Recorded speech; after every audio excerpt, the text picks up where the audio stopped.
आज आपण चविष्ट असा झणझणीत आणि सरभरीत डाळ कांदा कसा करायचा ते पाहणार आहोत. हा डाळ कांदा करायला अगदी सोपा आहे. चवीला एकदम भन्नाट लागतो. सुरुवातीला लोखंडाच्या कढईमध्ये 2 चमचे तेल घालायचं. फोडणीसाठी मोहरी घालायची, नंतर जिरं घालायचं. नंतर यामध्ये लसूण कोथिंबीरची पेस्ट घालायची. लसूण कोथिंबीर थोडीशी अगोदर परतून घ्यायची. लसूण जेवढा फोडणीमध्ये चांगला परतून घ्याल तेवढी या भाजीला चव छान येते. नंतर एक बारीक चिरलेला कांदा घालायचा.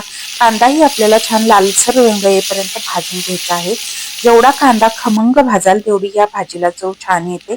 आता यामध्ये घालायचं आहे काळं तिखट, त्याचबरोबर यामध्ये हळद घालायची आहे आणि चवीनुसार मीठ घालायचं आहे.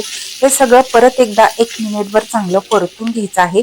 नंतर यामध्ये इथे मी मटकीची डाळ घेतलेली आहे. तुम्हाला हवं असेल तर तुरीची घेऊ शकता किंवा हरभऱ्याची डाळ सुद्धा अशा पद्धतीने करू शकता. तर हा मटकीच्या डाळीचा डाळ कांदा आहे. यामध्ये भरपूर सारं पाणी घालायचं आहे.